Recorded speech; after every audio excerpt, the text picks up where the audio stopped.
जय भोलेनाथ। कल की कथा में आपने शीतला सप्तमी व्रत वर्णन तथा व्रत कथा के बारे में जाना। क्या है श्रावण मास की अष्टमी को देवी पवित्रारोपण, पवित्र निर्माण विधि तथा नवमी का कृत्य। आइए जानते हैं श्रावण मास महात्म्य के 17वें अध्याय की कथा में। ईश्वर बोले, हे देवेश, अब मैं शुभ पवित्रारोपण का वर्णन करूंगा।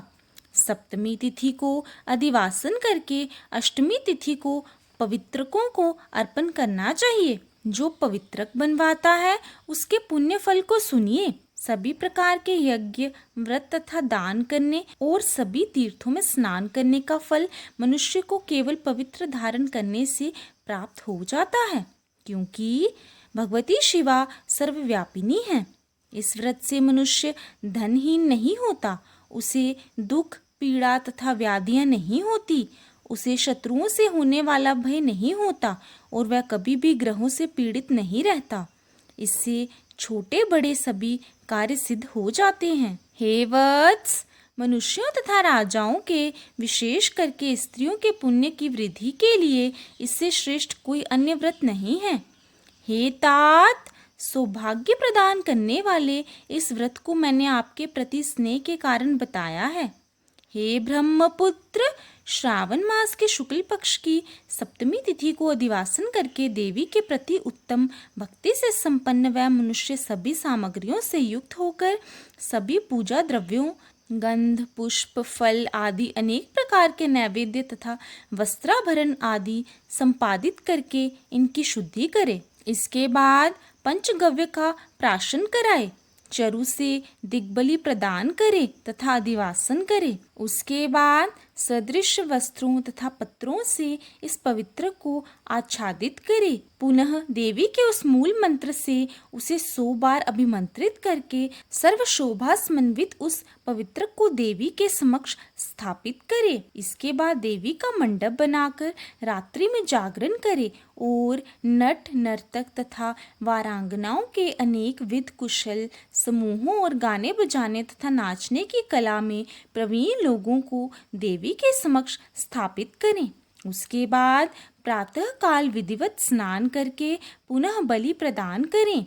इसके बाद विधिवत देवी की पूजा करके स्त्रियों तथा द्विजों को भोजन कराएं। पहले देवी को पवित्रक अर्पण करें और अंत में दक्षिणा प्रदान करें।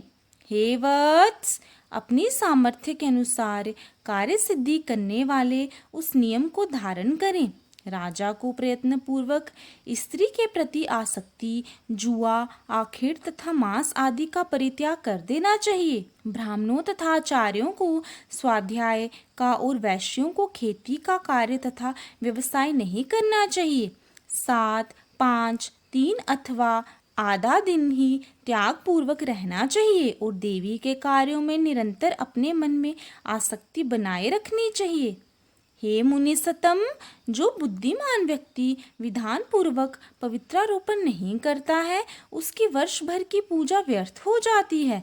अतः मनुष्यों को चाहिए कि देवी परायण तथा भक्ति से संपन्न होकर प्रत्येक वर्ष शुभ पवित्रारोपण अवश्य करें। कर्क अथवा सिंह राशि में सूर्य के प्रवेश करने पर शुक्ल पक्ष की अष्टमी तिथि को देवी को पवित्रक अर्पित करना चाहिए। हे सनत कुमार, इसके ना करने में दोष होता है, इसे नित्य करना बताया गया है। सनत कुमार बोले, हे देव, हे महादेव, हे स्वामिन, आपने जिस पवित्रक का कथन किया वह कैसे बनाया जाना चाहिए, उसकी संपूर्ण विधि बताएं। ईश्वर बोले, हे सनत कुमार, सुवर्ण, ताम्र, चांदी, रेशमी वस्त्र से निकाले गए कुश, काश के अथवा ब्राह्मणी के द्वारा काटे गए कपास के सूत्र को तिगुना करके फिर उसका तिगुना करके पवित्रक बनाना चाहिए। उनमें 308 तारों का पवित्रक उत्तम और 270 तारों का पवित्रक माध्यम माना गया है। 180 तारों वाले पवित्रक को कनिष्ठ जानना चाहिए। इसी प्रकार 100 ग्रंथि का पवित्रक उत्तम, 50 ग्रंथि का पवित्रक माध्यम तथा 26 ग्रंथि का सुंदर पवित्रक कनिष्ठ होता है। अथवा 6, 3, 4, 2, 12 24, 10 अथवा 8 ग्रंथियों वाला पवित्रक बनाना चाहिए, अथवा 108 ग्रंथि का पवित्रक उत्तम, 54 ग्रंथि का माध्यम तथा 27 ग्रंथि का कनिष्ठ होता है। प्रतिमा के घुटने तक का लंबा पवित्रक उत्तम, जंघा तक लंबा पवित्रक माध्यम तथा नाभि पर्यंत पवित्रक अधम कहा जाता है। पवित्रक के सभी शुभ ग्रंथियों को कुमकुम से रंग देना चाहिए। इसके बाद अपने समक्ष शुभ सर्वतोभद्र मंडल पर देवी का पूजन करके कलश के ऊपर बांस के पात्र में पवित्रकों को रखें। 3 तार वाले पवित्रक में ब्रह्मा, विष्णु तथा शिव का आवाहन करके स्थापित करें। इसके बाद का सुनिए। 9 तार के पवित्रक में ओमकार, सोम, अग्नि, ब्रह्मा, समस्त नागों, चंद्रमा, सूर्य, शिव तथा विश्व देवों की स्थापना करें। हे सनत कुमार, अब मैं ग्रंथियों में स्थापित किए जाने वाले देवताओं का वर्णन करूंगा।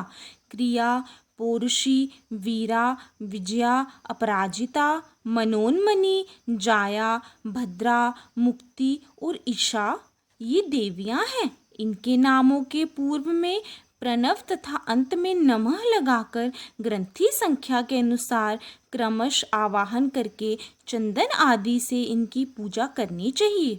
इसके बाद प्रणव से अभिमंत्रित करके देवी को धूप अर्पण करना चाहिए। हे सनत कुमार, मैंने आपसे देवी के इस शुभ पवित्रारोपण का वर्णन कर दिया। इसी प्रकार अन्य देवताओं का भी पवित्रारोपण प्रतिपदा आदि तिथियों में करना चाहिए। मैं उन देवताओं को आपको बताता हूँ। कुबेर, लक्ष्मी, गौरी, गणेश, चंद्रमा, बृहस्पति, सूर्य, चंडिका, अम्बा, वासुकी, ऋषिगण, चक्रपाणि, अनंत, शिवजी, ब्रह्मा और पितर, इन देवताओं की पूजा प्रतिपदा आदि तिथियों में करनी चाहिए। ये मुख्य देवता का पवित्रारोपण है। उनके अंग देवता का पवित्रक 3 सूत्रों का होना चाहिए। ईश्वर बोले, हे विपेंद्र, अब मैं श्रावण मास के दोनों पक्षों की नवमी तिथियों के करणीय कृत्य को बताऊंगा। इस दिन कुमारी नामक दुर्गा की यथाविधि पूजा करनी चाहिए। दोनों पक्षों की नवमी के दिन नक्त व्रत करें और उसमें दुग्ध तथा मधु का आहार ग्रहण करें अथवा उपवास करें। उस दिन कुमारी नामक उन पापनाशिनी दुर्गा चंडिका की चांदी की मूर्ति बनाकर भक्ति पूर्वक सदा उनका अर्चन करें। गंध, चंदन, कनेर के पुष्पों, दशांग, धूप और मोदकों से उनका पूजन करें। उसके बाद कुमारी कन्या, स्त्रियों तथा विप्रों को श्रद्धा पूर्वक भोजन कराएं। फिर मौन धारण करके स्वयं बिल्वपत्र का आहार ग्रहण करें। इस प्रकार जो मनुष्य अत्यंत श्रद्धा के साथ दुर्गा जी की पूजा करता है वह उस परम स्थान को जाता है जहाँ देव बृहस्पति विद्यमान है। हे विधि नंदन, ये मैंने आपसे नवमी तिथि का कृत्य कह दिया। ये मनुष्यों के सभी पापों का नाश करने वाला, सभी संपदाएं प्रदान करने वाला, पुत्र पौत्र आदि उत्पन्न करने वाला और अंत में उन्हें उत्तम गति प्रदान करने वाला है। इस प्रकार श्री स्कंद पुराण के अंतर्गत ईश्वर सनत कुमार संवाद में श्रावण मास महात्म्य में अष्टमी तिथि को देवी पवित्रारोपण नामक 17वां अध्याय पूर्ण हुआ। कल हम श्रावण मास महात्म्य के 18वें अध्याय की कथा का श्रवण करेंगे। अगर आपको ये कथा अच्छी लगी हो तो वीडियो को ज़्यादा से ज़्यादा शेयर करें, लाइक करें और अपने चैनल भक्ति परंपरा को सब्सक्राइब करें।